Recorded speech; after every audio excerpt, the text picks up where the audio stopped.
আমরা শর্টকাট একটা আরবি কথা মনে রাখবেন, মালুমুল আসলি মাজহুলুল ওয়াসফি। তার মৌলিকত্ব সম্পর্কে আমরা জানি যে আল্লাহ বলেছেন আল্লাহ আর রহমান আল ইস্তাওয়া, আল্লাহ পাক আরশে ইস্তাওয়া করেছেন, সেটা আমরা তার আসলটাকে আমরা বিশ্বাস করি। তার গুণাবলী, এটা রূপটাকে আমরা জানি না, রূপ সম্পর্কে অজ্ঞ। আল্লাহ বলেছেন সূরা আনআমের মধ্যে 3 নম্বর আয়াতে, ওয়া হুয়া আল্লাহু ফিস সামাওয়াতি ওয়া ফিল আরদ, আল্লাহ আসমানে আল্লাহ জমিনে রয়েছেন। এতটুকু কথা মালুম আমাদের জানা আছে। বাকি এই থাকার পদ্ধতিটা কি, এই থাকার রূপটা কি, এটা কিরকম, তার বৈশিষ্ট্যটা কি, এটা হচ্ছে ওয়াসফ, এটা মজহুল, এটা আমাদের জানার দরকার নেই।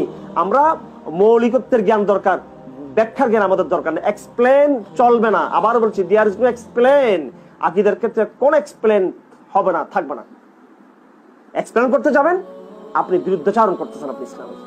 ব্যাখ্যা ছাড়া মানব জাতি, উইদাউট এক্সপ্লেন, মানব জাতি ব্যাখ্যা ছাড়া তার সত্তাগত নানান বিষয়কে যদি বাস্তব মেনে নিতে পারে, তাহলে আল্লাহকে কেন প্রতিটা ক্ষেত্রে আল্লাহর এক্সপ্লেন কেন লাগবে? তার আল্লাহর অস্তিত্বের এক্সপ্লেন, আল্লাহর সত্তার এক্সপ্লেন, আল্লাহর গুণাবলী এক্সপ্লেন, ব্যাখ্যা কেন লাগবে?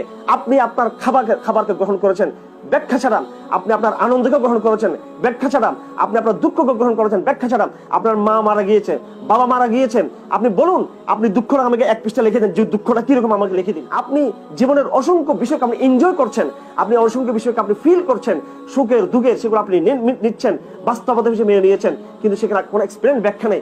আল্লাহর ব্যাপার আসলে কেউ সেখানে এক্সপ্লেন হবে? মানব, এই জন্য কোরআন কারীম আছে, নাসুল্লাহ ফানসাহুম আনফুসাহুম, তারা শুধু আল্লাহকে ভুলেনি, তারা নিজেদেরকে ভুলে গিয়েছে। তারা আদতে, আপনি নিজেকে চিন্তা করুন, আপনি নিজেকে কতটুকু আবিষ্কার করতে পেরেছেন? আপনি নিজেকে আবিষ্কার করতে পারেননি, মানব নিয়ে আপনি কি চিন্তা করবেন? ইমাম গাজ্জালী বলেছেন, মানুষ নিজেকে, নিজের রূহকে নিজে আবিষ্কার করতে পারেনি, নিজের মনকে আবিষ্কার করতে পারেনি, সে মানুষ কেউ আল্লাহকে আবিষ্কার করবে? তার ব্যাখ্যা কিভাবে বুঝবে?